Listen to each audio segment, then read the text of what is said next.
It's Friday, September 3rd, 2021. Coming up on Roland Martin Unfiltered on the Black Star Network. Updates on the wrongful death suit of the young man police accused of felony feint. He died in police custody. In Chicago, a third city cop has been arrested this week on allegations of excessive force. A veteran officer is caught on video shoving a flashlight between a clothed teen's buttocks. Inmates in an Arkansas jail say they took the deworming drug ivermectin to treat COVID-19 and were not told about it. In Beverly Hills, a police task force arrested 106 people, all but one were black.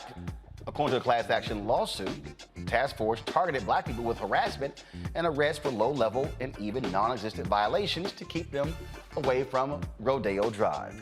The former Minnesota police officer who shot and killed Daunte Wright faces a more serious charge, and the other three cops in the death of George Floyd, they say, please no live streaming of our trial because some people will not testify.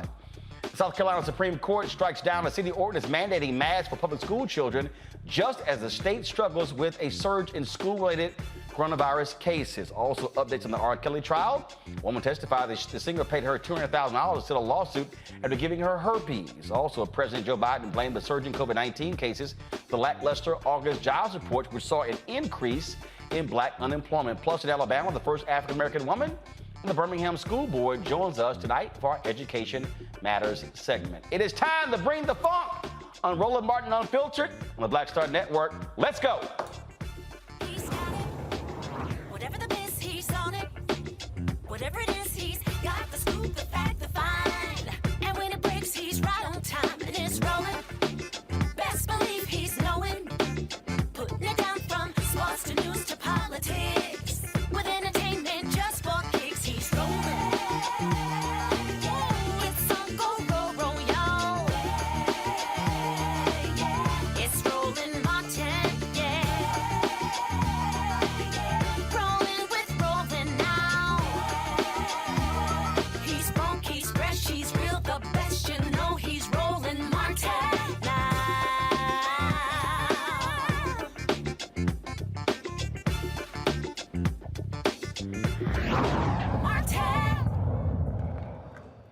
All right, folks, day 12 of the R. Kelly trial, and a woman identified as Kate testified. She dated R. Kelly, and he paid her $200,000 to settle a lawsuit she brought accusing him of giving her herpes. She told jurors when they began having sex, she told him that she was worried about STDs, but he refused to use protection. On yesterday, federal prosecutors called DNA experts to take the stand. The expert, Yang Fei Wu, testified that he found semen on a blue shirt that one of the R&B star's accusers said she saved. Earlier in the trial, Geronda Pace recalled her last day at Kelly's home, saying he spit on her, slapped her, and choked her until she passed out after he flew into a rage because she texted a friend. Let's go to my panel, Terrain Bailey, attorney, Michael Imhotep, host, the African History Network, Brittany Lee Lewis, political analyst. So, Attorney Bailey, how you doing? We'll start with you. You are defense attorney. As you look at this trial, you've seen how the prosecution is laying this out. Do you believe that they are moving closer to proving the charges, or does things like this testimony saying he gave her herpes, how does that actually relate to what he is charged with? The testimony about R. Kelly not listening to the woman saying she wanted to use a condom goes to the issue of consent, which is the whole issue in this case regarding trafficking and the abuse of women, that he's not listening to women and that he is abusing them. So in many states, giving someone a sexually transmitted disease is grounds for a felony charge. So here, the prosecution is doing its job and laying the groundwork for a conviction here. What's interesting is how the defense attorneys are handling this information. To the folks in the audio, I'm getting lots of feedback there, so I'm not quite sure whose microphone that's coming from. When you say the defense, speak to that. Is it that they had not much to work with? Because, again, what seems to be consistent is that they are attacking folks saying, oh, did you cut a deal? Is that why you're testifying? When a lot of the women who are testifying, they aren't charged with anything. Well, the defense doesn't really have much to work with here because there's so many victims and so many allegations that are consistent. So the only thing that they can do is really try to attack the credibility of each of these women and try to say that there's another motive or other incentives for why they're going after him in this way, such as monetary gain. Brittany, what is interesting about this, as we have been covering this, you still have people out there who are ardent R. Kelly fans. I got people who are tweeting me saying, oh, you're not telling the whole story. You need to get the transcripts of the trial. These people are lying. They're not doing a good job. That there are inconsistencies. I mean, all of this. I mean, it is very interesting, again, with the documentaries being done, with the stories being done, with all the different things. You still have people who are saying, oh, Robert Sylvester Kelly is being railroaded. Roland, I have to laugh. These people are misogynists. To be clear, if you are caping for R. Kelly, you are a misogynist, period. And I guess my question would be, at what point do we start loving Black women? When are we going to actually hold these abusers accountable? Brittany, I'm getting tweets from Black women. You know what's funny is that misogyny, the same way that I say we have Black, excuse the language, Black Uncle Toms running around, right, who have also internalized white supremacy. There are also Black women who have internalized their own, the misogyny within the community, right, who are also affected by the patriarchy. And I'm sorry that is happening. It is unfortunate, but the reality is we need to start loving each other, and we need to love Black women, and more importantly, start believing victims, right? When are we going to hold these people accountable? And it's unfortunate, Roland, because it's not just R. Kelly. We're talking about any time a Black woman is raped, she's battered, she's abused. Look at some of these comments related to Fabulous, related to Chris Brown, even related to Nas. People are just like, no way, right? Oh, but we still want to support, we still want to the unfortunate, right? And it's all fun and games until it's that person's child or that person's sister or that person's mother, and then it's, well, why is anybody supporting me and mine? And why does it always have to be the proximity to a loved one to understand that there are abusers in our community and that need to be held accountable? Michael. You know, Roland, I've been covering this case since day one. And this is every day, man. You know, there's some first of all, there's some details that I don't even share on my show. This is some sick stuff. When you read the testimony, you know, Faith's father on day 10, the third woman who accused R. Kelly of exposing her to herpes, her name was Faith. She testified. Her father is a pastor. He was there at the trial, and he was outside of the trial. And there were female R. Kelly supporters who were berating him, you know, and, you know, we talked about this last Friday on your show. The most disrespected woman in America, or the most disrespected person in America is the Black woman.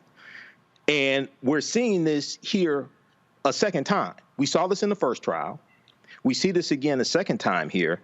And today, this woman who testified, she's the fourth woman.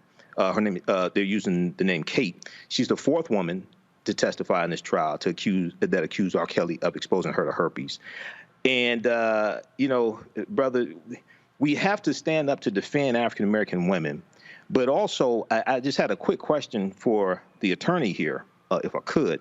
I just wanted to know, the charges are one count of racketeering and right. 8 counts of violation of the Mann Act, which is interstate sex trafficking.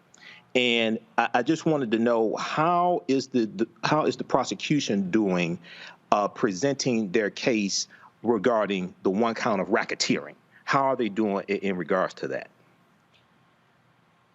Well, let me start first with the trafficking. They're doing an excellent job with the trafficking because they're showing the purchase, the plane tickets, and the traveling across state lines. The racketeering, I see them moving in that direction as aggressively, and I'm assuming that they're going to do that through other witnesses because I haven't seen as much of that from the witnesses that have testified thus far. I mean, we've had some testimony from people from R. Kelly's camp that have assisted in arranging these meetups with the women backstage and assisting with introducing him to these women. But the racketeering case, from my perspective, is not as strong as the trafficking case at this point. Okay. All right. Thank you. So obviously the defense will have opportunity to put their case on. Right. This is one of three cases he actually faces, Dwayne. And so, do you believe that as this moves forward, this jury of 7 men and 5 women are going to listen to this harrowing testimony? And as you said, I mean, it's very gritty. It's extremely, when you talk about the choking, one woman said that he forced her to perform oral sex on him. A gun was nearby. There was a man who testified that R. Kelly performed oral sex on him.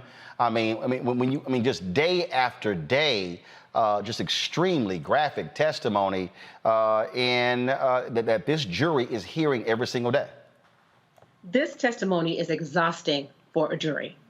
Day after day, and each detail gets more gruesome and more detailed. And so the jury can become exhausted with these facts. So by the time the defense gets to their case, they're going to have to try something new to mitigate some of these allegations. And the only thing they can really go for is jury nullification.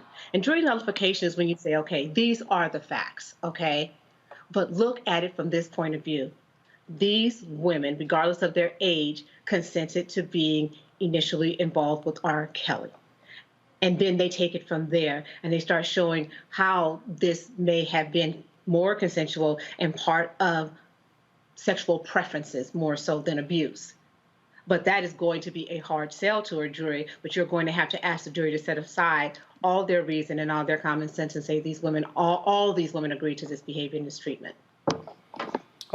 This is going to be, again, something we're going to continue to follow, and we certainly will see what happens next in this case, but it is just very significant with this level of testimony. Let's go to Minnesota, where after reviewing the case, the former Minnesota police officer who shot and killed Daunte Wright, they faces a more serious charge.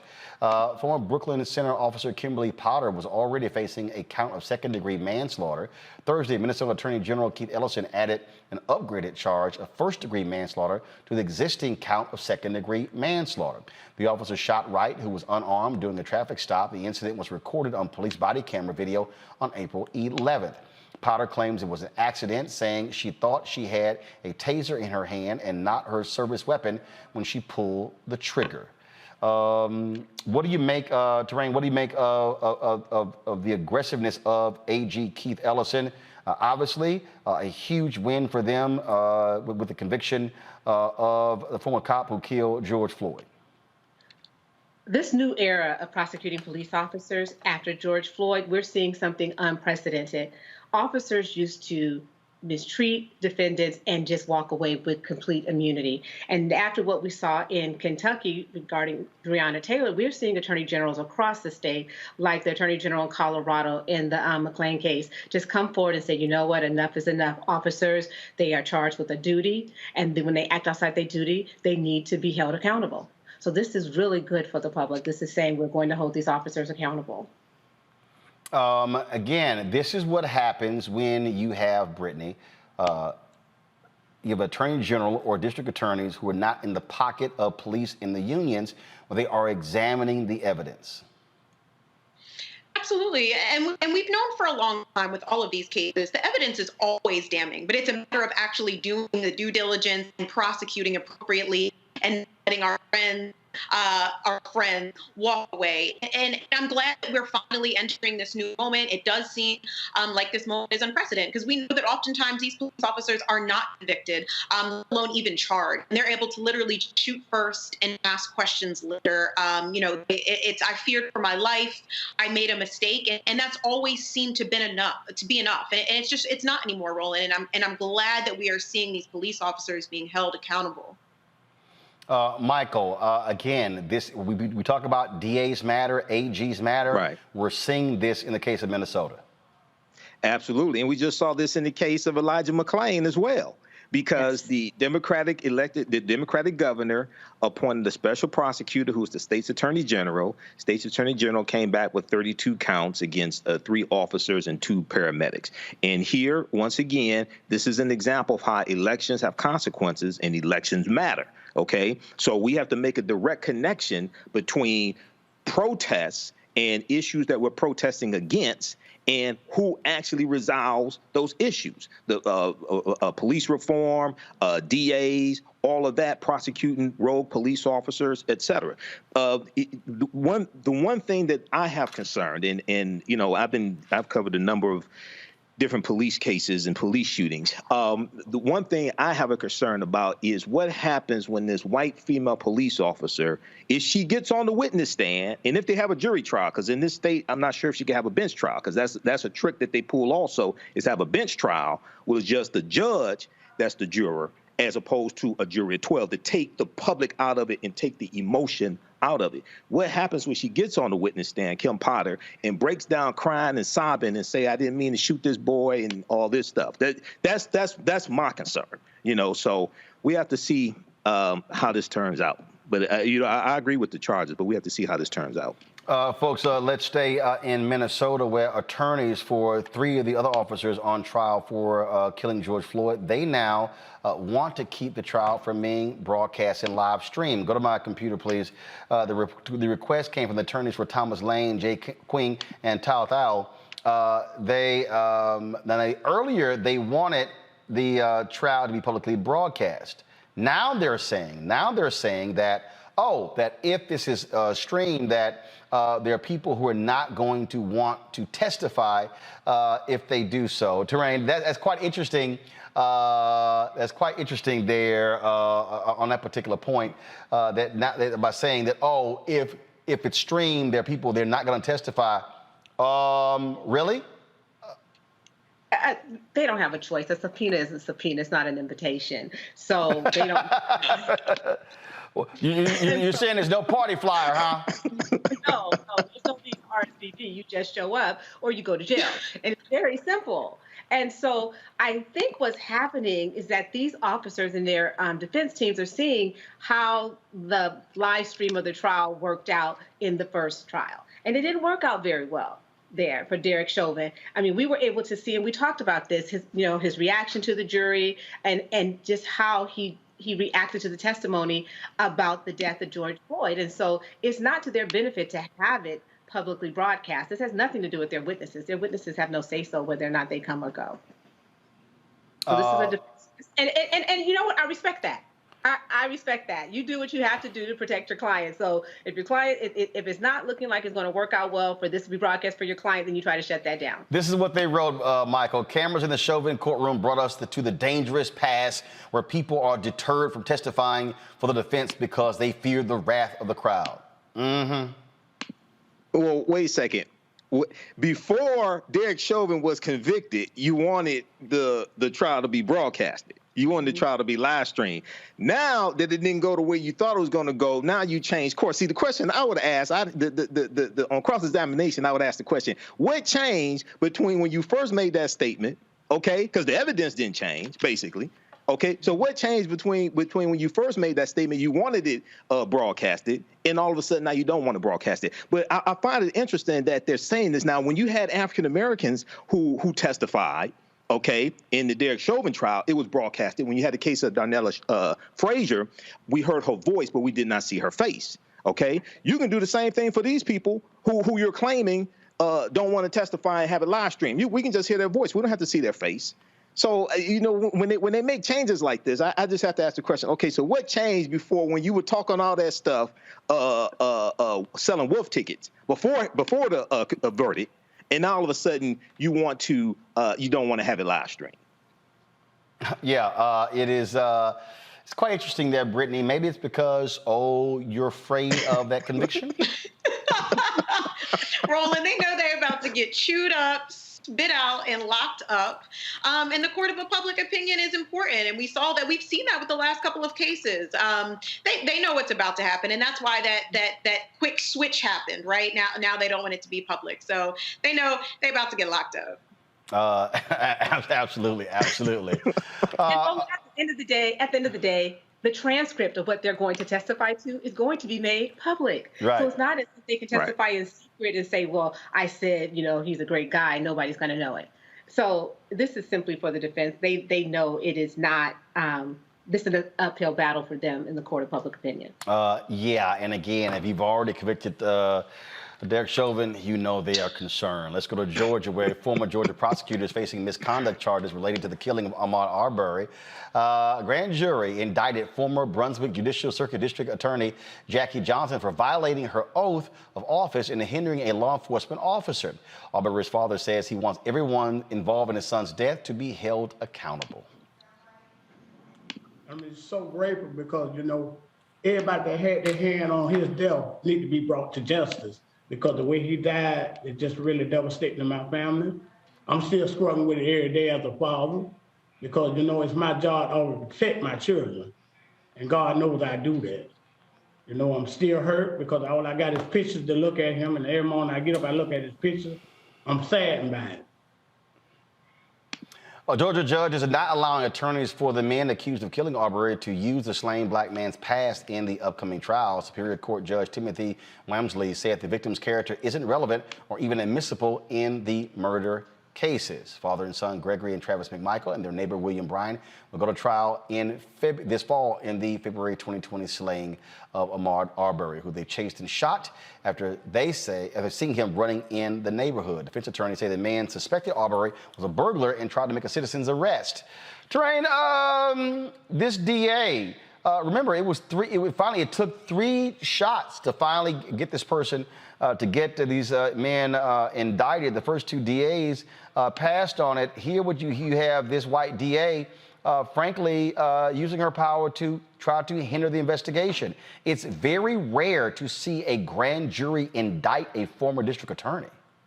We are in a new day where where prosecutors, police officers, everyone is being held accountable. This is a brand new day in America. And when I started as a public defender in 1998, I could have never imagined a day where a prosecutor would be charged for withholding evidence or reviewing a case against a police officer and judging it into the best interest of the police officer. And today, totally different situation. But what's interesting here is the state of Georgia got it right.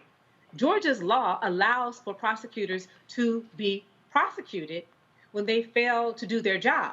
However, in Colorado, which we're really pleased about what's happening there with Elijah McClain, the DA in Adams County cannot be charged under the new Senate bill that the governor signed last year. So that DA is immune for anyone coming after him for refusing to prosecute those police officers and those first responders. So this is a good day in Georgia. I dare say, Brittany, you know, if you're going to sit here and protect your own, guess what? You may have to face the wrath later. Sure will, Roland. And I'm truly happy. I mean, because you feel that hurt. You feel the hurt on that parent. I think, you know, thank God to all of us being out there, being in the streets. I think this speaks to the power of the people and the power of movements. We're seeing this new era begin to happen because we saw and we witnessed one of the largest social movements in history to hold police and all those associated with policing and the criminal justice system accountable. And, you know, thank God they also threw out that evidence, that quote on his past, right? And not able to use that as evidence, because so often we see Black folks face 2 deaths, right? The physical death, and then as the people that are mourning, they then have to mourn the quote unquote death of their character, right? Which we know to not be true. So I'm glad that they are throwing out that evidence, and I'm also glad that they're holding this DA accountable. It's about time, and it's the right thing to do. Michael. Yeah, you know, Roland, I talked about this last night on my show. I was happy to hear this. And when this whole case came about in February 2020, and Brunswick Judicial Circuit District Attorney Jackie Johnson refused to press charges, and then we found out that Greg McMichael used to be an investigator in her office. Well, I'm like, well, wait a second, hold on. You know, I said, now I do know that Georgia has the largest Confederate monument in this country, but I'm like, wait a second. There should be some charges against her. So this is good to hear. And, you know, in the charges, it said that they're alleging that she showed favor and affection to suspect Greg McMichael, but also that she failed to treat Ahmaud Arbery and his family fairly and with dignity. And, you know, I applaud the charges, and hopefully she's convicted as well. She faces, I think, 1 to 5 years in prison on violation of oath of public office. So gotta go. All right, I got some other police stories, but I need a break because these cops are just driving me crazy. So we're going to go to commercial break. When we come back, we're going to talk about the jobs report out. Black unemployment has gone up. We'll break the numbers down next on Roland Martin Unfiltered. Yes! On the Black Star Network, folks. If you did not miss the announcement last night, our OTT network launched. We are on, yes, Apple phone, Android TV, Apple TV, Roku, Samsung TV. Who am I missing? Xbox. We're on all of these platforms, Amazon Fire Stick and Amazon TV. So just simply look for the Black Star Network. Just look for this right here. Look for this, and of course, download it. And of course, it's free. We're not charging you a subscription. And so we launched last night, and this is what happens when you are Black owned. So not only are we live streaming on YouTube, Facebook, Periscope, we also, again, are broadcasting on our own OTT channel. So we want all of you to download this, and you can actually watch the show live right here on the Black Star Network. I'll be back in a moment.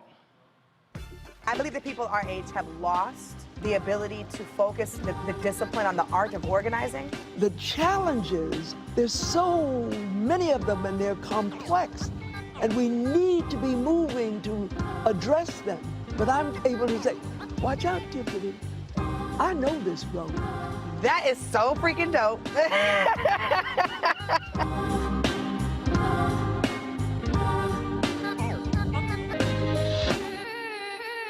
Floyd's death hopefully put another nail in the coffin of racism. You talk about awakening America. It led to a historic summer of protest. I hope our younger generation don't ever forget that nonviolence is soul force. Priceless.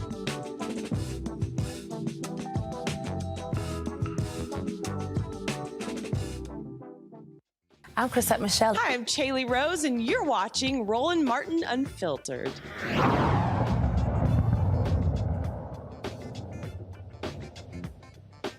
All right, folks, of course, first of the month, you always have the new job reports that come out, and the American economy slowed abruptly in August, adding only 235,000 jobs, vastly missing economists' expectation. It's the lowest numbers since January. President Joe Biden is urging Congress to pass his more than $4 trillion economic agenda to boost the sluggish job growth. No question the Delta variant is why today's job report isn't stronger. I know people were looking, and I was hoping for a higher number. What we've seen this year is a continued growth, month after month, in job creation. It's not just that I've added more jobs than any first-year president, in the first year of any president. It's that we've added jobs in every single one of my first 7 job reports, and wages are going up. Some more jobs, some months are fewer, some months more, but always adding jobs.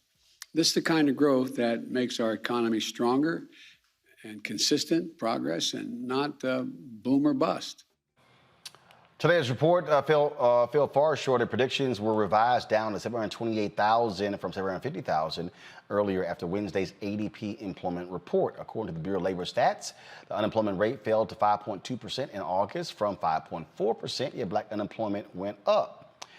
Dr. Kristen Brody, she joins us right now. She is an economist. Kristen, how you doing? I'm well, Roland. I just want to say, first of all, congratulations on the launch of the new network. And secondly, I want to say not all economists. I definitely didn't see the increase that others predicted, and I don't know why they predicted it. So let's talk. Let's talk about this here. And so give us an indication. What were the black numbers like in terms of overall black unemployment, black men, black women, black youth? All right. So if we look from June to August, the black unemployment rate in June was 9.2%. It went down to 8.2% in July, and then up to 8.8% in August. And that was the only rate that went up. So if we go across for the U.S., 5.2% in August, white 4.5%, Asian American 4.6%, Latino and Hispanic 6.4%. So again, and has historically been, the black unemployment rate was the highest at 8.8. And so it gets more interesting if we look at race and age. All right, so if we look at white women, in August, we had a rate of 5.2 down from 5.4, or I'm sorry, 4.2 down from 4.5 there. The overall rate was 5.2. Men went from 4.9 in July down to 4.4%. And then if we look at white teens, their rate went up. But now, if we go over to Black people in August, Black women, the rate in July was 7.6. It went down to 7.9. It went up, I'm sorry, to 7.9. For men, it was 8.4. It went up to 9.1. And the real thing to look at is Black teens. So their rate, I'm going to go back to June. It was 9.3%, and last month it went up to 13.3. Theirs was the only one that went up like that. And then for August, it went up to 17.9. And so over the 13-month period between August of 2020 and August of 2021, Black teens aged 16 to 19 had the highest average unemployment rate, 18.32%. So that's a group that we really need to be looking at. So what should look, these reports come out every single month. When you watch these different networks, people sort of lay out, a number of different things. What should we learn from this and know about this? So I think one of the things that hasn't really been talked about is the percentage of people that telework throughout the pandemic. So that's something that the Bureau of Labor Statistics started tracking in May of 2020. And so in August, 13.4% of those employed teleworked due to the pandemic. Of those workers, 12.4% were white, 11.2% were Black, 30.4% were Asian American. They've had very high rates of telework, and 7.9% were Hispanic or Latino. And so I think that's important, because Black and Hispanic workers are overrepresented in customer-facing jobs that are considered essential. So this is like cashiers or care workers, these customer-facing jobs that cannot be done remotely, and also put these workers at higher risk of getting COVID. All right, so what do you see in terms of, as we're now going into the fall and into the winter, what are you projecting for African Americans? It's not good. I think so. We had the eviction moratorium, which was really good, but the Supreme Court just rejected that. And we're also getting ready to see the end of unemployment benefits. And both of those things are really going to affect Black and Latino workers, particularly those who are low income. So we know that Black and Latino people have lower rates of getting the vaccine, and there are a number of reasons for that, which I've discussed on your show. They're more likely to get evicted. They have higher unemployment rates. They need the benefits more. So I have no idea why economists keep thinking that the story is getting better as the Delta variant spreads. We're coming into the winter season. This is the time where people need housing, they need benefits, and they need to be able to get back to work, have childcare, and have transportation. And we're just not doing enough to make sure that those things happen. Questions from my panelists. Brittany, first, your question for Dr. Brody. Sure. So I'm really curious about where Black women specifically are faring in all of this. So we talk a lot about, obviously, when white America has the cold, Black America has the flu, and I've obviously heard quite a bit about women specifically not being able to completely enter into the workforce because of a lot of the child rearing expectations and health, caring for children. So how do we make sense of the experiences of Black women right now? Yeah. So if we look at Black women over the 13-month period, their average unemployment rate was 8.97% compared to 5.35% for white women. And so we know that Black women are overrepresented in jobs like cashiers and these caretaking jobs that are, again, essential, but put them at risk of getting COVID, which then puts their family at risk of getting COVID. So Black women, as has been the case throughout history, have been taking care of this whole country. And we need to take care of them now. Question, Terrain, for Dr. Brody. Well, I just heard this morning that McDonald's in Oregon is starting to offer positions to youth as young as 14 years old. What impact is this economy and is this the job situation having on young people? And how far down are we willing to go to employ to get more employers into workplaces? So I think it's great that McDonald's is doing that. Also, Walmart just announced that it's increasing the wage for some of its workers by $1 an hour. But I think the important thing is thinking about, how do people get to work? Do they have transportation to get to the job? Do they know that the job exists? Because how do people find out about jobs? You find out on the internet. Do they have internet at home? Are they able to apply, right? I mean, are they sharing one computer that mom is trying to use for work and the kids are trying to use for school? And even if so, do they have enough money to be able to get to work even, right? So I think that it's great that companies are saying that they're trying to recruit workers and that they're raising their wages slightly, but I'm just not sure that it's enough in all cases. Let's see here, Michael. All right, Dr. Brody. So going over this and listening to the conversation here, so we saw that with African-American women, that we saw that hiring in retail and hospitality slowed down in this jobs report, so that explained a lot of the increase in unemployment for African-American women. What explained the increase in unemployment for African-American men? One, and two, how at the same time there are millions of available jobs right now. Okay, how do we navigate throughout this? All right, so I think it partially relates to travel, right? So if you think about traveling, when people travel, they're the people that work at the concessions at the airport. They're the people that load the bags onto the airplane. They're more likely to be men than women. We think about just all of the things that go into travel. Who cleans the hotel? Who is at the front desk of the hotel? Who drives the Uber or the cab to get you to the hotel? So we saw people really starting to travel when things opened up. Airlines said that people could sit in that middle seat. But then the Delta variant came and people started to cancel their travel plans. And so who does that affect? It affects all the people that I just mentioned. And with the unemployment benefits ending, we're seeing labor force participation starting to increase. People couldn't go to work because they didn't have childcare, couldn't afford it. But now they're being forced to. They've got to figure out what to do with their children. They've got to figure out how to get to work if possible. And so with more people entering and not being able to find a job, even if jobs exist, do the people that are looking for a job, do their skills match the jobs that are available? Can they get to those jobs? Do they know that the jobs exist? Like that sort of matching doesn't happen by magic. Right. Okay, thank you.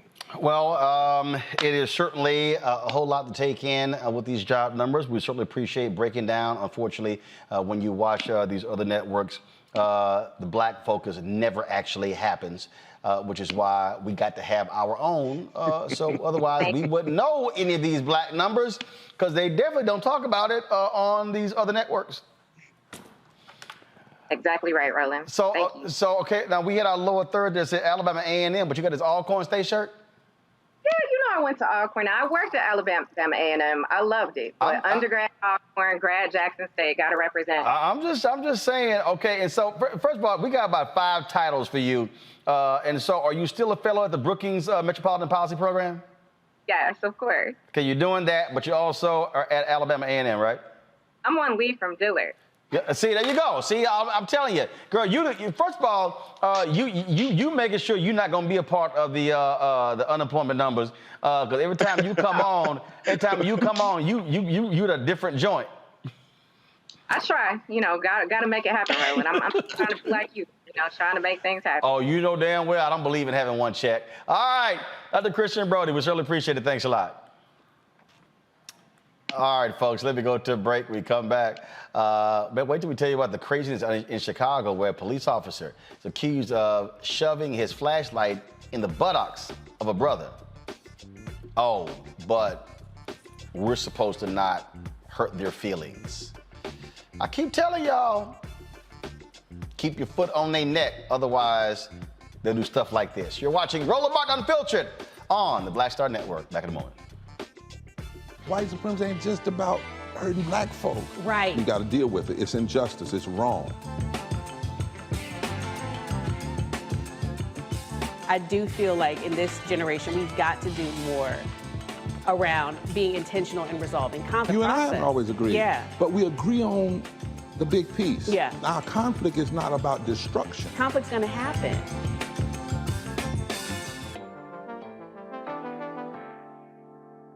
The same people who kept us in Afghanistan 18 years too long are criticizing our troops' heroic work to bring the endless war to its end. One of the largest airlifts in American history moved more than 140,000 to safety under the most difficult circumstances, a feat the press and the critics said could not be done, in a situation made more dangerous by Donald Trump. The fact is, Trump's team got rolled by the Taliban in their deal. Then Trump doubled down, ordering the release of 5,000 Taliban insurgents from prison, including the commander who led the attacks that toppled the government. American veterans backed this president in getting the U.S. out of Afghanistan. We honor our sisters and brothers lost to the cause, including 13 in the mission's final days. And we respect a commander-in-chief whose own son served alongside us, who had the fortitude to do what the past 3 presidents did not. He ended the endless war. Hey, I'm Cupid, the maker of the Cupid Shuffle and the Wham Dance. What's going on? This is Tobias Trevelyan. And if you're ready, you are listening to and you are watching Roland Martin Unfiltered.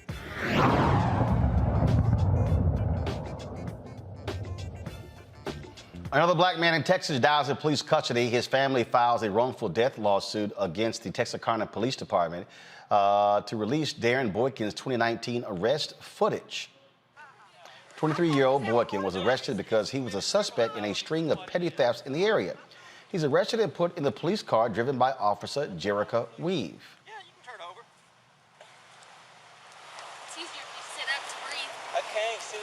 You guys need me to transport him back over to your guys' police cars? Oh, we're just going to transport him. Mom! 253. Huh? Yeah. Here, set up. What's his name? Jason Williams. 911 out the back. Thank you, Brandon. You ran the whole way? From the nursing building. Yeah. Got your steps in, that's for sure. She's tough. Can you please knuckle my mom door right there? Oh, this is your house? Behind me. Huh? Behind me, the brick house. No. You're going to be getting a phone call at some point downtown. Jason, you can do that then.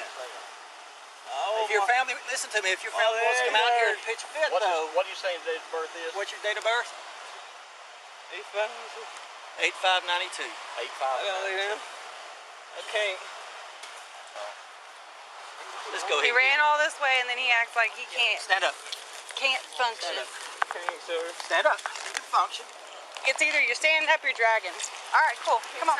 Let's drag him. I'm trying to get up. Come Hold on. on. Let me get my hands up.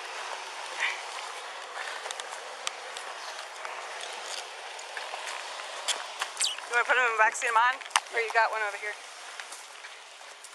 Can you, hey, can you push the unlock button on my driver's side?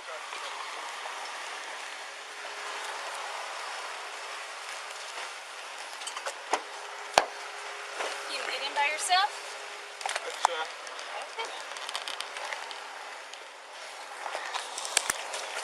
Hold on.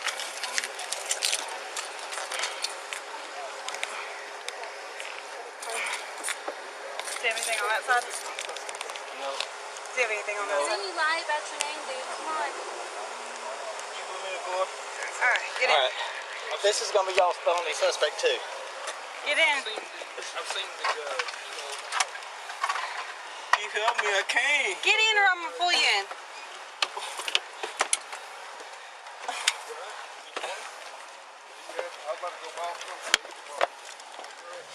So, you good? During the 20-minute ride to the precinct, Boykin repeatedly tells Officer Jerica Weaver that he could not breathe. She believed he was doing what they call felony faint. It's not until Officer Weaver arrives at the police station she realizes something is wrong. The lawsuit accuses Officers Weaver and Brent Hobbs and Sergeant William Scott of violating Boykin's civil rights by being deliberately indifferent to a medical crisis, resulting in Boykin's death. An autopsy ruled that Boykin died of natural causes and notes complications of sickle cell trait. Terrain. You know, when your client tells you some of the things that the officers say to them when they're being arrested, you don't want to believe them. And that, I'm just being honest about that, right? Because you want to believe that the officers are acting in the best interest of everyone. But what the introduction of body cameras have done for policing is shown us the indifference that they have when they are interacting with suspects who are still citizens. And they still are responsible for caring for them and making sure that they are treated appropriately. I mean, they are innocent until proven guilty. But these officers are out on the street acting as judge, jury, and executioner. And when you watch this video and you watch it all the way through the car ride, he's trying to tell her he can't breathe. And she doesn't even take the time to pull over to check on him. And she is so surprised when she finds out, when she tries to get him out the car when she gets to the station. So the charges against her are appropriate. And like I said, this is a new day. That if you recall, when we first started talking about introducing body cameras and having officers wear them, officers were initially turning them off, forgetting to have them on at all. And now there's so many states that have laws that make it illegal and can charge officers with crimes for not having their body cameras on, because this is showing us what's really happening on the street, the complete indifference and the taunting of these individuals who are still people with rights. So this video is incredibly upsetting, but the right thing is happening here in Texarkana. It is very hard to look at this, Brittany, and the reality is this here. You know, he's dead, and the man is telling you, but now they create felony feint. Felony feint. Roland, I mean, it's every week, per usual. I'm disgusted, I'm disappointed, but I am never surprised. This is a constant and ongoing reality with policing and dealing with those who are sworn to protect and serve. And we know that the police, they're not serving us. They're not serving people of color. They're not serving working class folks. You know, they serve the ruling class and they protect property, not life. You know, as the report said, they were deliberately indifferent to a medical crisis. And how many times do we see police being deliberately indifferent? And it doesn't matter if it's someone who's been identified or classified as a criminal, or if it's someone that's a young sweet boy and violinist like Elijah McCain. We're not viewed as humans, right? Just by virtue of having black skin, we are not viewed as humans. And I always say this, but if this is what policing is, we do not need it. I'm really tired just in general of the entire concept of policing as it has existed and evolved, because it's not fair, it's not equitable, it's classist, it's racist. And we all know that getting arrested shouldn't be a death sentence, even if someone is involved in petty theft. Again, thinking about why someone is involved in petty theft, right? And doing what they need to do to survive because they've been historically marginalized and not provided equal access. You don't stop crime by bloating police budgets and hiring more officers. You stop crime by providing access to resources and distribution of money and opportunities, right? And we know that the people who are doing the most serious of crimes never see time behind bars, or very rarely do anyway. You know, it is just very difficult when to have to keep doing these stories, Michael. I mean, how hard is it? How hard is it if a prisoner is if someone is detained, if they are handcuffed and they're complaining, I cannot breathe, to pull over and double check? Exactly, but see, that's what you do when you think that you're dealing with somebody who's a human being. That's what you do when you have. That's what you do when you have somebody who, even though you suspect them of a crime, you still have compassion for their humanity. Okay, here in this situation, it appears, and I haven't read all the details on it, but on the surface, it appears they had no compassion for his humanity and it just deemed him as being guilty. Okay, and not even respecting his humanity when he's telling them numerous times that he can't breathe. Then they use felony feint. I haven't heard this term before, felony feint. Now, I've heard excited delirium, because that's what they tried to say that Elijah McClain died of. Excited delirium, which is the same thing they tried to say that George Floyd died of. But all three of them were fine before police started messing with them. Now, what the question I have, and I haven't been able to find this, is they said they suspected that Boykin was responsible for a series of petty thefts and sought to take him into custody. But what was the probable cause? what was the probable cause here? I know you said he was running and things like this, but what was the probable cause to make you think he was responsible for a series of petty thefts? I'm still trying to find out that information. And that is the thing, Brittany, that again, every time we see one of these stories and they come up, it's like the same thing. And the bottom line is having police officers who treat people with basic respect and dignity. I mean, and that's the problem, Roland, that they don't. They literally do not view us as human. And again, I mean, as the historian, just going back to the earliest iterations and forms of policing, it was that we weren't human, right? It was that we were property, and it was to catch us and return us back to the owners of the property, right? And we truly haven't strayed very far from that. And again, we continue to see that policing is not grounded in protecting and serving. It is not grounded. It's certainly not grounded in protecting and serving Black and brown people, impoverished people. It's oftentimes to protect the ruling class and to protect property, which is why we've seen several times the National Guard being mobilized, right, when property is damaged, but we certainly don't see any type of care whatsoever when Black bodies are dying in custody. It's unfortunate. Again, it causes us to continue to re-examine this call for defunding the police. All right, folks, let's go to Chicago. A Chicago police lieutenant has become the third member of the department to be arrested on felony charges in recent weeks. The Cook County State's Attorney Office alleges that Lieutenant Wilfredo Roman shoved a flashlight into the buttocks of a teenager carjacking suspect in February. Roman appeared in court Thursday on aggravated battery and official misconduct charges and was released on his own recognizance. Earlier this week, 2 other officers were arrested in connection with another incident on similar charges. You know, Terrain, I don't recall seeing a statement from the Fraternal Order of Police on this one. But here's the other deal. Where's the body camera footage? Exactly. Right. Exactly. Right. Where is the cam footage? Because if you read the story, the officer's attorney says it was a spanking. Come on, this was just a spanking. First of all, why is the cop spanking somebody? Hold on, I'm sorry, hold up. Hold up. If it's a spanking, that's called assault. That is called an assault. But what is incredible to me, it goes back to what Brittany was saying. They don't see us as humans, Black and brown skin, as being human. And so they're going to spank you like a child. If you're a young man, they're going to just stick a baton in your rear and say, oh, it's okay because he had a coat on. There's no justification for this. That's an assault.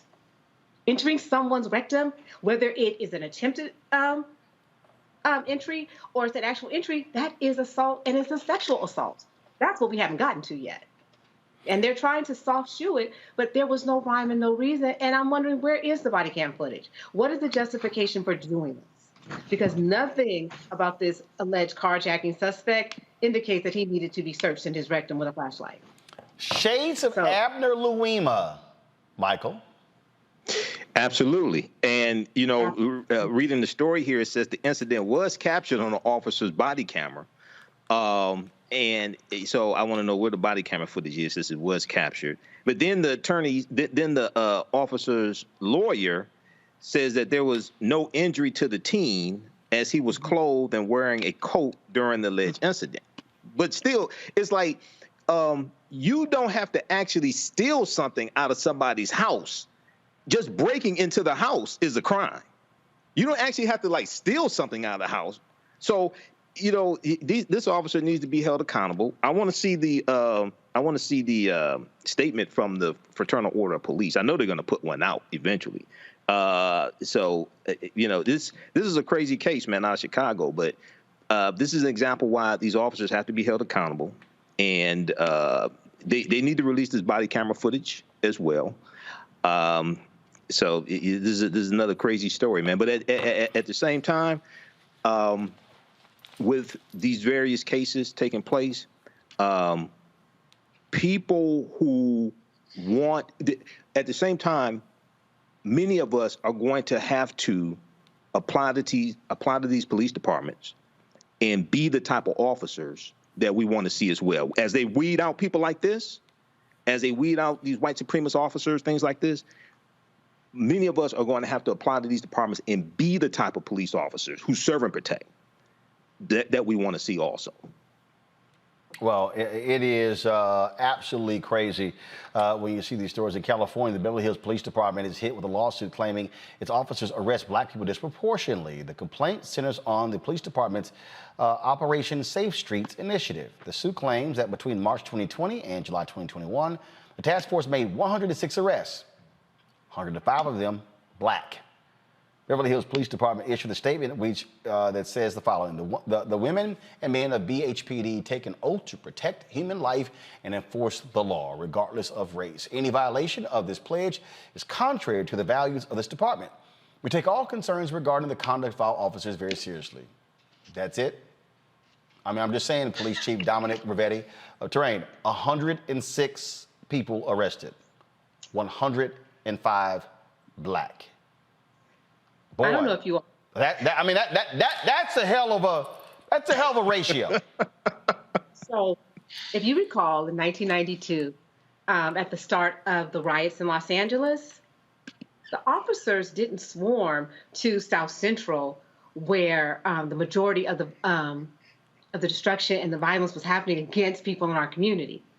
They swarmed to the west side of Los Angeles, and they pretty much laid a boundary protecting Beverly Hills and that west side of Los Angeles. And they wouldn't let people cross over into there because they wanted to protect those stores and protect that property. The same thing is happening here. They see people of color and they assume that we can't afford to be there. They assume that we're there to commit crimes. And they have these task force out there that have these alleged probable cause for stopping people and these petty offenses when there are people committing real crimes. And it's just outrageous. And so it goes back to that point about officers being there to protect and to serve. Who are there to protect? Who are they there to protect and to serve? And it doesn't feel like it's us. And I've said repeatedly that this is going to continue until we require that police officers live in the communities that they serve. Mm-hmm. Because as long as they continue to come into our communities and police us, then it's as if they're at war with our community. And that's what's happening across the nation. Brittany.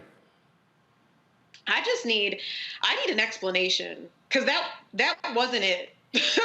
Like that really was not it. And I think this goes back to the comment that I always make when we talk about policing, and just echoing the comments earlier. This is about protecting property and protecting the white and wealthy. It's never been about protecting. They are not interested in protecting Black and brown community members. We know that in inner city communities, it takes the police 3 times longer to arrive. It is not about protecting us. It is not about protecting the working class.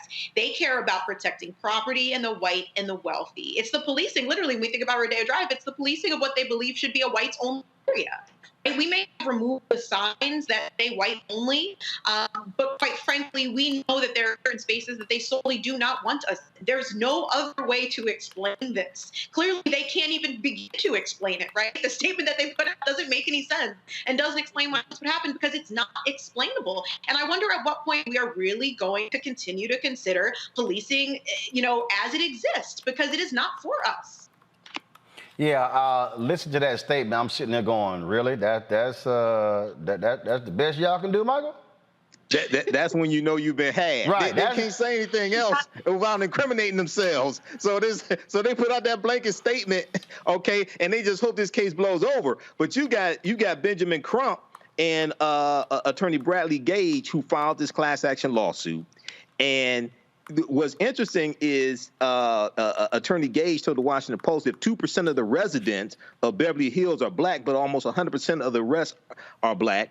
That's a pretty clear indication something's wrong. So they can't defend this. 105 out of 106, okay? But so this goes to implicit bias. This goes to racial profiling probably as well.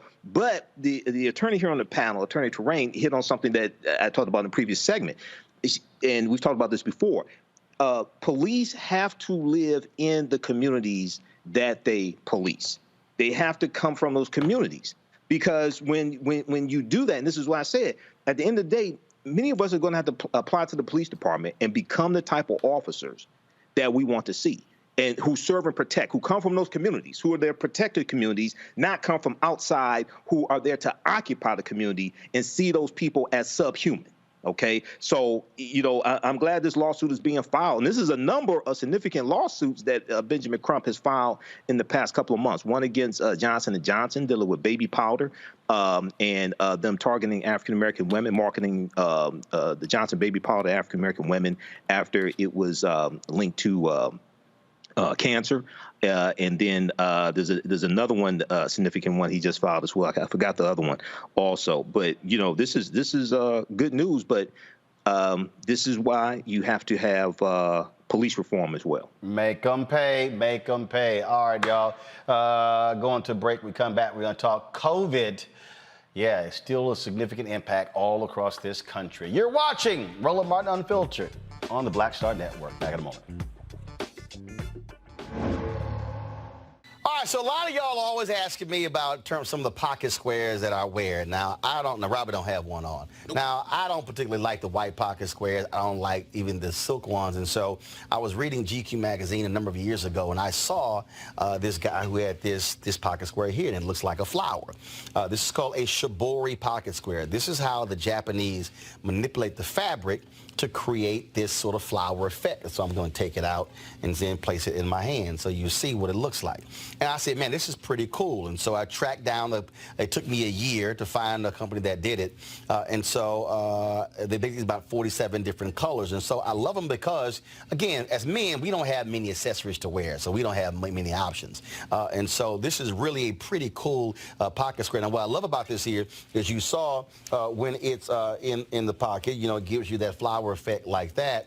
But if I wanted to also, unlike because if I flip it and turn it over, it actually gives me a different type of texture. And so therefore it gives me a different look. So there you go. So if you actually want to get one of these shibori pocket squares, we have them in 47 different colors.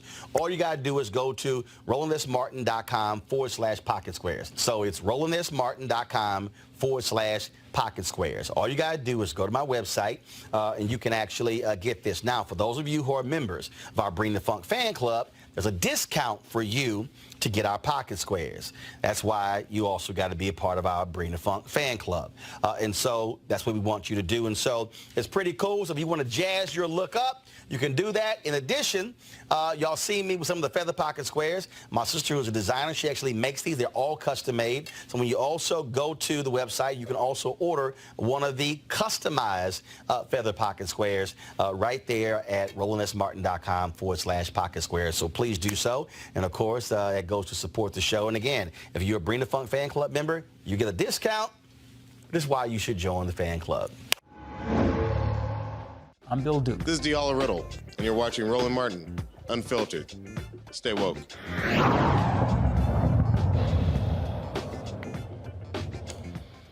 August was a deadly month for those battling COVID, folks. Last month saw 4.22 million new reported cases and 26,805 Americans dead from the virus. The combination of the Delta variant and the unvaccinated is causing numbers to skyrocket. Presently, there are 40.5 million reported cases and 662,000 people who have died. These states have the highest reported number of cases: Alabama, Florida, Hawaii, Louisiana, Mississippi, Oregon, Washington, and the U.S. Virgin Islands. Florida reported 4,900 deaths in August, the highest ever for the state. While cases are rising in Florida, Republican Governor Ron DeSantis, he's issued an order of fining $5,000 to any entity requiring vaccination proof. Florida has 3.2 million reported cases, and a total of 44,000 people have actually died. What I don't understand, Brittany, is how stupid these people are. I mean, you see the numbers, but they are so hell-bent on appealing to this rabid minority of nutcases who are MAGA supporters. It's wild, Roland. And it's unfortunate. Again, I mean, this is the party, and this is a governor who continues to put politics over people, literally, and some of his own constituents, which is wild to me, right? And like you mentioned, we know that this is happening because he wants to appeal to the MAGA base, and he's ultimately motivated by running for president in 2024. But what I think is really important here is that he needs to get reelected as governor in 2022 first. And from the last thing that I've seen, his poll numbers are significantly down. They were down after he kept trying to defund the schools, which was, a wildly unpopular concept. So, it's just interesting to watch him kind of, at first he was backtracking in the way that he was trying to defund the schools, and now he doesn't want to have vaccination cards going, and it's truly mind-blowing, again, because this is all about politics and not anything to do with the health of the people that he is supposed to be serving. It's absolutely nuts. Durain, a Florida chiropractor signs over 500 mask exemptions for students. Yeah, a chiropractor. A chiropractor. Sarasota County School District issued a mask mandate enforcing students to wear a mask unless they have a medical, physical, or psychological reason. Well, Dan Bush, a chiropractor in Venice, Florida, signed nearly 13 of the exemption forms in the district. After the increase in exemption forms, the superintendent of Sarasota County Schools issued an update stating only medical doctors, osteopathic physicians, licensed or advanced registered nurse practitioners can authorize exemptions. Florida has some of the highest COVID cases, as we said, in the nation. Really? A chiropractor? Terrain, go ahead. So this is where it gets complicated with that school district, because they allow chiropractors to complete medical examinations of students to even enroll in school. So you can't ride two horses with one butt on that one. So either you're going to accept the chiropractor for their medical evaluations or you're not. So they're going to have to do something a little bit more creative. I don't think that this is going to stand, because as I read the article and I did some research, it looks like they're trying to have those families go back and get new forms completed by doctors and by nurses that they consider medical providers. But under the state statute, chiropractors are in that category as well. So but it's ridiculous that people can just go pick up a form and the doctor evaluated them. So it's clear they're clearly circumventing the rule. A chiropractor. A chiropractor. Let's go to South Carolina. With South Carolina. For chiropractors, we have very good friends for chiropractors. But they damn sure no medical doctors. Exactly. Trust me. If I got an allergy problem, I'm not going to a chiropractor. I'm gonna go to an allergy doctor. I'm just saying. All right, Michael, the South Carolina Supreme Court bans Columbia's public school mask mandate. In August, Columbia Mayor Steve Benjamin announced the mandate to protect school-aged children who are not eligible for the vaccine. Yesterday, the state's highest court unanimously voted against the measure, stating the mandate violates state law restricting masks in schools. There are 4,076 reported cases among students and 398 reported cases among staff in South Carolina. Sure, South Carolina Governor Henry McMaster tweeted this response to the court's decision. The South Carolina Supreme Court has come to a sound conclusion based on the rule of law. A parent's right to decide what's best for their child is now definitively protected by state law. I would again encourage anyone eligible to receive the vaccine to get vaccinated. So it's a couple things here, Roland. First of all, South Carolina was the first state to secede from the Union, okay? And South Carolina is where the Civil War started. You see the dumbest cases in the South, these former Confederate states, who are anti-government until they need help from the federal government. They're anti-federal government until they need help from the federal government. Till a hurricane hits or there's some type of national disaster. Or their budget. Okay. Then they need help from the federal government. When it's the law, I don't know what year that law was made, when they said it's children can't wear masks in schools, okay? What type of mask are you talking about? What was taking place? But at the same time, they need to pass an emergency law, because what's going to happen is that COVID is going to spread through these schools in South Carolina. We already saw in Mississippi, thousands of last report I saw was about 20,000 students had to be sent home because of possible exposure to COVID. They had to be sent home to quarantine. That's in Mississippi. We see it in Metro Atlanta, okay, metropolitan Atlanta. We're going to see it in South Carolina as well. So this is another example of, in these southern these former Confederate states, them not wanting to protect their constituents, and it's going to really hurt them in the 2022 midterm elections because it's going to be less of their supporters alive. It's going to be less of their supporters alive. But this is a crazy case right here. And lastly, they're talking about get vaccines, right? Well, children under 12 are not authorized for the vaccine. Well, also keep in mind, this is the same governor who said he would not allow President Joe Biden to send people door to door to encourage folks to get vaccines. I just can't deal with Stuck on stupid. Can't deal Stuck on with stupid. I can't deal with stupid. All right, y'all. Speaking of stupid, let's go to Arkansas, where inmates claim they were unknowingly given the anti-parasitic drug ivermectin for COVID infections. Now, the inmates, ivermectin, The inmates believe they were used as guinea pigs to see how the drug worked on humans. They say officials did not disclose what medications they would be taking. Now, jail officials say the inmates were aware and ivermectin administered voluntarily. Man, first of all, y'all, what is ivermectin? It's an anti-parasitic agent used in small doses to treat and prevent parasite infestations in humans like, head lice, scabs, mites, river blindness. Got it. Y'all actually buying that? The drug is commonly used in horses and cows for parasite infections like heartworms. Yeah. Animal, yeah. I ain't buying that one, Terrain. No, they knew. Hey, come on now. Come on. In fact, the doctor was administering it. He ain't tell nobody.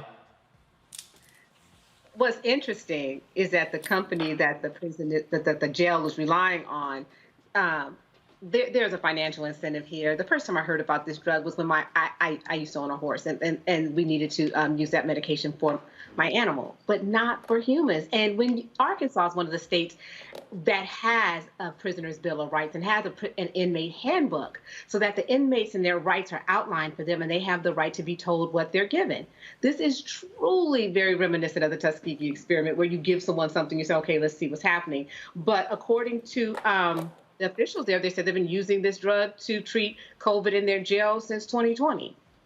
And we're just now learning about it. So I know the ACLU is looking into that to see how many inmates have been given that drug and whether or not they were fully informed about what it was and fully gave their consent. But this is ridiculous. I mean, everyone from top to bottom that has any type of credibility is saying, do not use this drug. This is akin to giving someone bleach for COVID. I mean, the stupidity level with COVID is beyond belief here. Brittany? Yeah, I mean, it's unfortunate. It's as if these inmates, are not humans, right? It's as soon as you get tied up in the criminal justice system, your humanity is completely removed. And it does seem reminiscent of the Tuskegee experiment, but it's also reminiscent of just in general America's history on testing on those that they deem as less than human. I mean, our current, several things within our medical system exist today because of tests put on people that were deemed less than human. I wish I could say I'm surprised they got a great lawsuit on their on their hands. Yeah, I think so, Michael. Yeah, it sounds like a lawsuit, but also, the FDA dealing with ivermectin says that an overdose of ivermectin can lead to seizures, comas, and death. Well, that's the CDC that said that. So I wonder, in treating this, using this in the jail, and without notifying the inmates that they were using this, did anybody die? Did anybody go into a coma? Were there any seizures from this? What happened when you gave it to them? To my understanding, no, but thank goodness. Yeah. Thank goodness. So this is there's a history. We've talked about this before on this show. There's a history of experiments being done on African Americans, whether it's in the military. Whether it's going back during slavery with J. Marion Sims, who was known as the father of modern gynecology, and experiments he did on enslaved African women without anesthesia. So this is a troubling case, man. So people need to be held accountable. Absolutely. All right, folks, real quick break. When we come back, we're going to talk Education Matters. That's right. Sister, she wins the school board seat in Birmingham. That's a city they are not too particularly pleased with charter schools. Yeah, but she beat an incumbent. We'll talk about education in the Black Belt in Alabama next on Roland Martin Unfiltered on the Black Star Network. When you study the music, you get Black history by default. And so no other craft could carry as many words as rap music. I try to intertwine that and make that create whatever I'm supposed to send out to the universe. A rapper, for the longest period of time has gone through phases. I love the word. I hate what it's become, and to this generation, the way they visualize it. Its narrative kind of like has gotten away and spun away from, I guess, the ascension of Black people.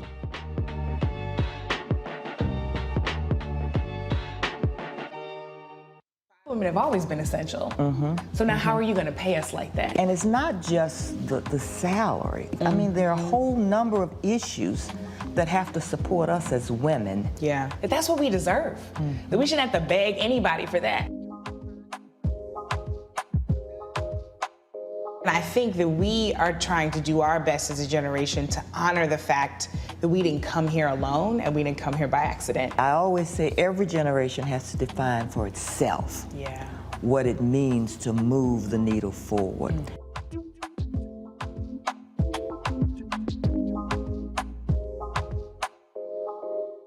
Hey everybody, it's your man Fred Hammond. I'm Deion Cole, and you're watching Roland Martin Unfiltered.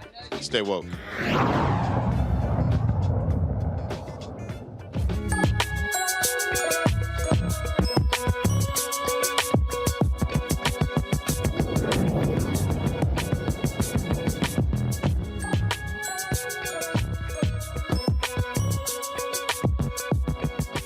Folks, I make no bones about my support of charter schools. In fact, I support any education effort that educates our children. Y'all know where I stand. I'm down with charter schools, homeschool, online school, technical schools, magnet schools, private school, you name it. It does not matter to me as long as our kids are getting a shot at a future. A few years ago, I was in Birmingham and actually Montgomery as well, talking about the importance of charter schools shortly after the law was changed in that state. Well, in August in Birmingham. My next guest defeated a city school board incumbent with regards to being on the school board. Now, when we talk about that, again, because y'all have heard me talk about this on this show on many occasions, the importance of when we run for school boards. A lot of people don't want to do that, and a lot of folks then wonder, how do we actually change things? So when you actually run and you win, you get to impact public policy. A lot of people don't realize that school board races, not a lot of folks vote. Well, folks did vote in this race, so joining us right now is Daunte Williams. She won with 56% of the vote for District 2 there in Birmingham. What's happening? What's up? We did it, Joe. So you worked with Dr. Howard Fuller and Bayo, Black Alliance for Education Options. You were very much involved there in efforts to expand school choice, parental choice in Alabama. Birmingham, you had a lot of folks who were saying no, no, no, no. Sounds to me like folks bought your message about how to think differently about educating our children in Birmingham. Oh, yeah, most definitely. You know what, Roland, we just went out with a platform that was very strategic and intentional. My platform was parents, policy, and partnerships. We were very consistent and concise on the messaging. It was clear our current school board is reporting that our students are 2 and 3 grade levels behind. And families know that it's absolutely unacceptable, and we could not continue to do the same thing that we've been doing in years past. So, they not only bought into what we were talking about, but they knew what needed to be done. So I'm grateful that they showed up at the polls. And like I said, we did it, Joe. So not only did Birmingham City Schools in District 2 win, but the entire city of Birmingham won on August the 24th. You said 2 and 3 grade levels behind? Yes. And this is pre-COVID. So now, the question is, you laid the message out. What do you hope to change and impact in Birmingham? So my primary goal is increasing parental engagement and involvement. We started that with Bayo some years ago, and I really feel like there's not enough transparency with parents from the district level about exactly where and how children are performing. Recently, over the summer months, we had 3,700 students participate in the summer enrichment programs, but we have 23,000 students in Birmingham City Schools. So if you don't get the whole number, that sounds like a lot of students participated, but not enough. And so what parents are doing is they're looking at report cards when they come home. They see that their students are making either A through F grades. The students are being passed along, but they do not understand exactly where this places them academically in terms of being college and or career ready. And so the first thing we have to do is sit down and have what I intend to call huddles. I'm a sports person, and be extremely transparent with parents to let them know where their children are performing. And from a policy standpoint, letting our school leaders know. We have 2 laws. Obviously, the charter school legislation that was passed in 2015, but in 2013, we passed the Alabama Accountability Act that gives flexibility and autonomy to current school leaders to operate their schools based on how their schools and their community need it. And so, Birmingham won by having someone like myself and others being elected, because we know policy and we can help now implement policy that can close this academic gap.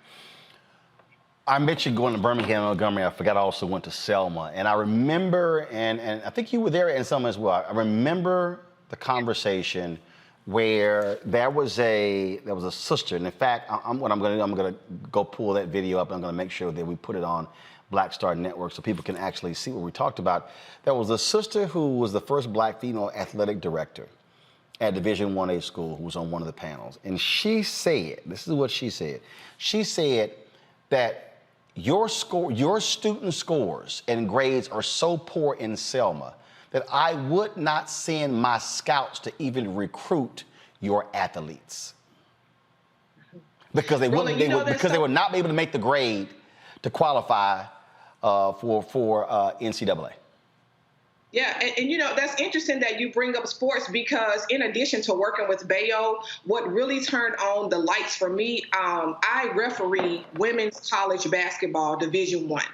And I started out on, of course, the middle school, high school level, and I grew to Division 2, 3, and 1. And as a former student athlete, I'm seeing these great athletes in high school, but I'm not seeing these students in college. And so when I started to do the research, that's where I too learned that our students are not meeting the grade level, the requirements. They couldn't make the ACT score. They're not, back then we had what was called an exit exam that was based on an 8th grade level that students did not take until their 10th grade year in high school, with 6 opportunities, twice sophomore, junior, and senior. And these students could not pass the exit exam.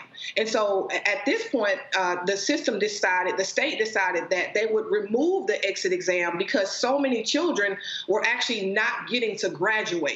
And so parents were in uproar, and again, not understanding why their child was not able to graduate, and it was based on that exit exam. So we removed the exit exam, and now all we require is that students take the ACT. Not have a specific score, but just take the ACT. And so what we've created is a system of perpetual poverty, because we're at home saying, go to college, and students enroll, but they're starting out in remedial courses. And I'm an HBCU grad, so, we have welcoming arms. We're receiving students, but where you're in college, professors are prepared to deal with college ready students, where in fact they're dealing with 8th graders and 9th graders because this is the grade level that they are inheriting students on. And it's unfair. And so someone has to sound the alarm to say enough is enough. And so Birmingham, they made it loud and clear on August the 24th. Let's go to my panel for questions. I will start with Brittany. Well, first off, congratulations. Congratulations. But I do have a question. So charter schools, we know, were initially created to be innovative. And I, too, absolutely believe that schools should not be a one-size-fits-all. But I'm also someone who has worked in a failing charter school. So we've seen, for example, the charter school that I was working in was a charter school where we saw people with really great intentions, but they had absolutely no background in education. And essentially in that flexibility and autonomy that they had with completely no real oversight, the school essentially ended up being an experiment for, I would say about 5 different grade levels, and the school ended up closing, and a lot of those kids actually ended up going backwards. So as someone who is a proponent of charter schools, my question is, how do you address allowing students to be, allowing these schools to be quote unquote innovative, but also making sure that they are still in that innovation, hitting those markers and allowing those students to be successful and ready for college? So Alabama law, like many of the other states, we were the 43rd state to pass charter school legislation. So we had 42 other states to look at. When you look at the national statistics, they're telling us that our charter school law is the best law. Probably because we are the last state to institute the law. But when we talk about the level of accountability, the biggest thing is making certain that we only bring quality schools or allow quality schools to come to the state of Alabama. The alternative has been 67 schools on the failing schools list in the state of Alabama, and all it is a list. And so when parents don't have a choice, they don't have an option. And so they have to send those children to those schools. We have to have some other alternatives. While I am a proponent of charters and I do support it, I actually helped write the charter school legislation for Alabama. I do not think that is the law that is going to help us close the academic gap. I think it is the Alabama Accountability Act that gives the autonomy and flexibility to our current schools and our current school leaders to do what they need to do. When we're in conversation with our current leaders, they are talking about, we know what we need. We know what resources need to be made available to us. But the truth of the matter is we did not have a strong board. We did not have a board that was willing to be confident enough to make the decisions and be unapologetic about it. There's a mass exodus leaving the city of Birmingham and Birmingham city schools. And so in order for us to be in sync, we have to do something. So, I think that holding that high level of accountability for charters is extremely important, but we have to hold that high level of accountability for our traditional public school system as well. And here's my whole deal. I don't believe in having janky charter schools. If they ain't doing the job, shut their asses down. But I believe the exact same thing with traditional schools. Again, see, I think that for me, Michael, is the problem whenever we have this conversation. I ain't down for no failure. And one of the things that I've tried to do is I've traveled the country, and Daunte was there. This is exactly what I said. I said, we need to be ensuring, and you know this from some of the jacked up ass schools in Detroit. We need to be ensured. No, I'm serious. I said we need to be, and also the jacked up efforts by Betsy DeVos and others when it came to charters. This is what I have preached, literally, in Selma, in Montgomery, in Birmingham, Atlanta, New Orleans, Chicago, Memphis, Philadelphia, in Colorado, all around the country. I've said we need to be ensuring that when a charter school, before a charter school opens, before they open, sound board, sound management, sound curriculum, and all of that. I said properly vet them so they are set up for success the day they open, as opposed to these fly-by-night con artists who are trying to make a quick buck. Michael, go ahead. Yeah, and we've seen a lot of that here in Detroit also with charter schools. Some successful, some. Hell, yeah, but you see some con artists with traditional schools. Oh yeah, I agree with that. I mean, folks who are in prison right now for embezzling millions of dollars. But go ahead. Right. Well, criminals usually go to where the money is. So, I agree with that. It's on both sides. It's on both sides. And Clueless Betsy DeVos was from the state of Michigan as well. Okay. Just so people who don't know that know that. We knew about her long before she became Secretary of Miseducation under Trump. But for Daunte Williams, one, congratulations on your win. Two, I'm sure your swords of Delta Sigma Theta are proud of you. But the question I had is, with all the challenges that are taking place in the state of Alabama as far as education, we know they have one of the lowest. They rate low when it comes to educational attainment as well in the nation.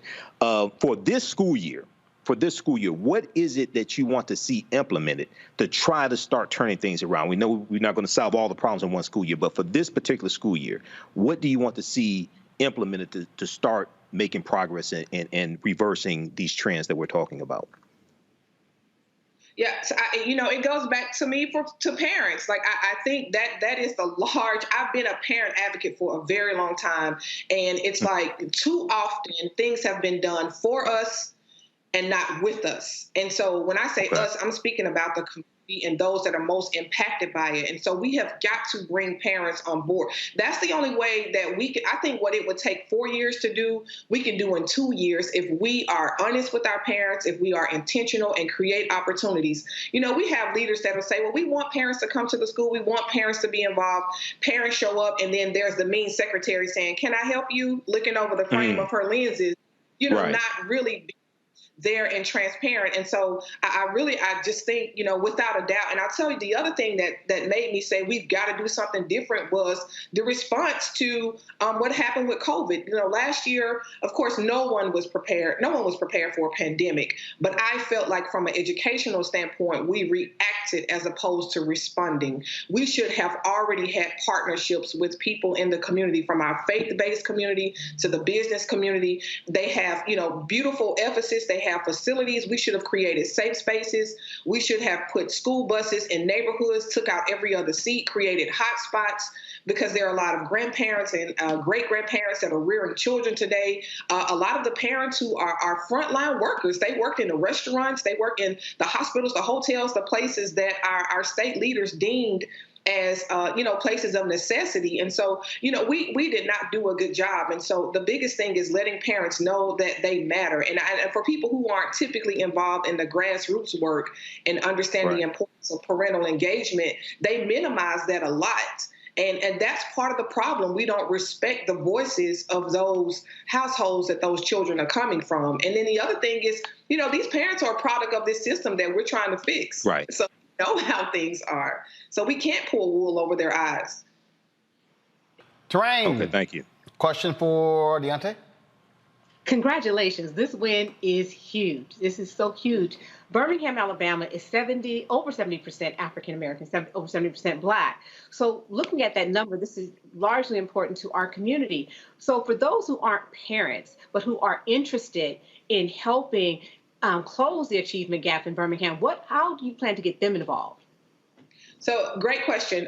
One of the things, again, for me, it was parents, policy, partnerships, the partnership piece. I ran during the canvassing, the door knocking, the phone banking, thousands of folks who talked about wanting to be a support of Birmingham City Schools, those that are professionals, retired professionals. I even met folks who were educators that retired early because they wanted to do something different. They were kind of forced out, didn't really like how things were working, but create those opportunities for those folks to come back. I know in District 2, we only have elementary and middle schools. And even going back to Michael's question, one of the things that I think we need to do is talk about equity on a very serious level. We have what we call academies in our school system here, but the academies are career opportunities, but they're only at specific schools. In terms of equity, we need to have those academies available to every single student that is within the high school system. So if it's welding, if it's cosmetology, if it's culinary arts, and those are some of the things that they offer through the academy, it's only in certain areas. And so if a student is not in that area, then or doesn't live in that community, they're unable to attend those schools. We have a lot of empty buildings here. So, my goal is that we can work together as a board to create centralized locations where those students can be bused into those sites and from an equity standpoint, that every student that wants to participate can participate.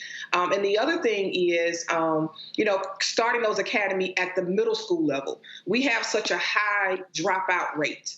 I think if we can early expose to college and career paths, starting with those academies at the middle school, then the students will be more likely to stay in school and finish and enter into a career path of their choice. But again, allowing those folks to come back to the community, come back into the schools, create partnerships, and that's it. I don't, just parents policy partnerships. I have a ton of things, and I know it's going to take the other 8 board members for us to work together, as well as the superintendent. But there's a different atmosphere here in Birmingham. This was indeed historic.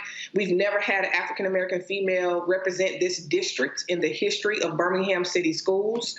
Where 97% of the students in Birmingham City Schools are African American, and so that in itself is incredibly necessary for these young children to see someone that looks like them, that understand and speak the language that they speak.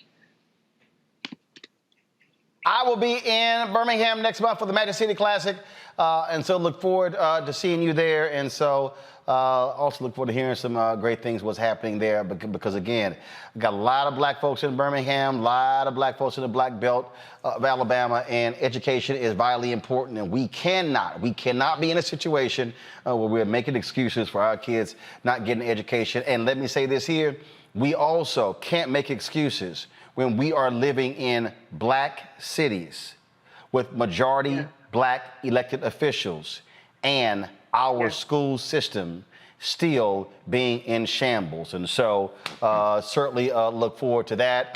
Your superintendent, I met her when I was there a couple of years ago. And so good luck. Yeah, well, thanks, Roland. I appreciate it. If you're not a member of Join the Funk Fan Club, you have got to, Roland. If it wasn't for you, we wouldn't be able to have, be as informed as we are, to have the messages that we're getting out. And so thank you, your panel, for your integrity, because we are listening. The world is listening, and you mean a lot. Congratulations on the new app. It's already downloaded. All 3 of my phones got it, so I'm all in. Thank you. I appreciate it. Thank you so very much. Thanks a lot. Folks, it has been a pretty wild 24 hours since we announced the launch of Black Star Network. Folks have been, so what happens is, I get alerts on my phone when every person who joins. And so literally I'm sitting here and I'm just scrolling up, and all these different people are sitting here.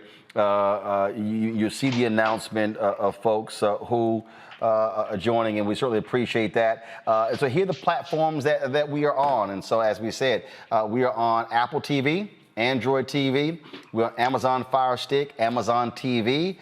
We are on, drop the little, there we go. We are on Samsung Smart TV, Xbox, Roku, all of those platforms downloaded to your phone as well. You can see the show on the app as well. We still live streaming on YouTube, on Facebook, on Instagram as well. Then, of course, we have our social media. We're on all social media platforms. Let's show that, please. You can catch us on Twitter. Catch us on Instagram, Facebook as well. I have not set up I think we're also on TikTok too. So we're on all of those different platforms. And so, it has been quite the busy 24 hours. And hopefully next week, Terrain, Brittany, and Michael, I will then be able to unveil, folks, our studio when we got it completely done. Our set piece is going to be constructed next week. Green screen is already in here. We're going to finish the set here, hang all the black art that we have up in here, and all the LED lights. And we got a lot of stuff we got to do. Y'all gonna have a great Labor Day weekend. Let's see here, Brittany, what are your plans? That's a great question. Just spending some quality time with my folks, for real. Barbecuing, chilling. Hold up, you barbecuing or somebody else barbecuing? Oh, somebody else's barbecuing. Oh, yeah, I thought so. I enjoy myself. Yeah, I thought so. All right, Michael. Well, Roland, I'm teaching 2 online classes dealing with history this weekend. One on Saturday dealing with understanding the transatlantic slave trade, and Sunday dealing with history from the end of the Civil War through 1968. So people can visit my website, AfricanHistoryNetwork.com, for more information. But That's what I'm doing this weekend, and I'm taking Monday off. I'm not doing my radio show Monday, so I'm going to try to get as much sleep as I can because I am sleep deprived. Terrain, what you doing? Trying to enjoy these last few days of summer, like Brittany, catching up with some much-needed barbecue and some family fun and friends. All right, well, I ain't going no damn where. I'm playing golf this weekend, relaxing. We don't have a live show on Monday, which is Labor Day, because it's Labor Day. But we of course, are going to be, I'll be leaving for Nashville on Tuesday, so I'll be broadcasting Roland Martin Unfiltered from Nashville on Tuesday. Of course, I'm scholar in residence at Fisk University. I'll be giving my first lecture at Fisk on Wednesday. And so I'll be broadcasting from there on Tuesday and Wednesday. And so look forward to that. And also interacting with the students, faculty, and staff at Fisk and having some of those students. See, let me explain to y'all what we do. So I don't play games when it comes to when I go places. I put folks through the paces. And so the students at Fisk will be helping me with the show, and they're going to be learning real time how to actually do production and broadcast a show. And so y'all better get ready because I don't play. Other people, they teach. Oh, we teach, but we teach you for real. And so we'll look forward to Professor Uncle Roro dropping on the campus and just letting y'all know I don't play. Just letting y'all know I'm giving you a heads up. If y'all want to support our Bring the Funk fan club, please do so. Every dollar you give goes to support the show. We've had some fantastic support. Man, the last 24 hours, folks, we're giving. Again, every dollar you give goes to support what we do. Cash App is $RM Unfiltered. That's right. Venmo is @ RM Unfiltered. You have PayPal is R Martin Unfiltered. Zelle is Roland at RolandSMartin.com.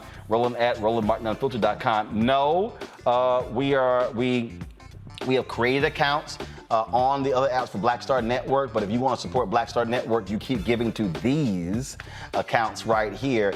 There is a Cash App that is $ Black Star Network. That is not us. That is not us. It was created September 2020. That is not us. So if you want to support this show and Black Star Network, you give to Cash App at $RM Unfiltered. PayPal, R Martin Unfiltered. Venmo at RM Unfiltered. Zelle, Roland at RolandSMartin.com. Roland at RolandMartinUnfiltered.com.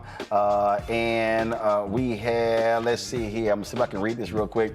Shout out to Tommy Williams, Billy Buck, Farah, Deborah Elaine, Corey Jackson, Tanisha, Daryl Lavelle, Kevin Lindquist, Willie Jackson, Jordan McBride, Ronald McGee, Clarissa Lane, Deborah Montgomery, Monica, George Hamilton, Cassandra Galloway, James McBride, Ned Murray, Marquise Reed, Sherry Ruffin, Tim Roddy, Alicia Benjamin, let's see here, Rob Parlow, Michael Addison, Barbara Foster, Otis Lasky, Landria Jordan, Sharna Washington, Tania Williams, Katura Jones, Angela Wilkerson, Brown Strickland, Alan Brown, Joan Warren, Effie Coley, Michaela Harris, Anthony Lawson, Larnell Farmer, Dana Washington, Corey Brown, Anthony Mosley, Darren McCatney again, Curtis Rhodes, Jay Earl, Robert Brown, Ronald Pierce, Drum Agurs, Kenneth Leonard Martin, Deborah Joshua, Otis Parker, Evelyn Wesley, Chancellor Jenkins, Jamel Thomas, Marla, Darcel Creighton, Courtney Thurman, Shafar Flowers, Wade LeGrand, James McBride, Esther, Derek Levette, Tony Briones, Hanua Fareed, Katrina Smith, Charles Square, Jeffrey Carter, Bougie, Tina, Carolyn Battle, Barbara Robinson, Hope Cromartie, Joyce Jackson Lott, Azaline Jones, Lorena Hayes, Denise Coleman, B. Nicole, Katrina McWashington, Brian Jones, Elena Baltimore, all of y'all who have contributed to the show in the past 72 hours. We always end the show running the list of our members of the Bring the Funk fan club. That's what we got right there. You don't see your name, send us an email, we'll get you on the list. Folks, I'll see y'all on Tuesday. Have a fantastic Labor Day weekend. Mask up, wash your hands, sanitizer. Also, practice social distancing. We want you to stay safe and get your vaccine if you have not. I'll see y'all on Tuesday. I also shout out to Black Brilliance for the t-shirt. I appreciate it. Holla!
Martin.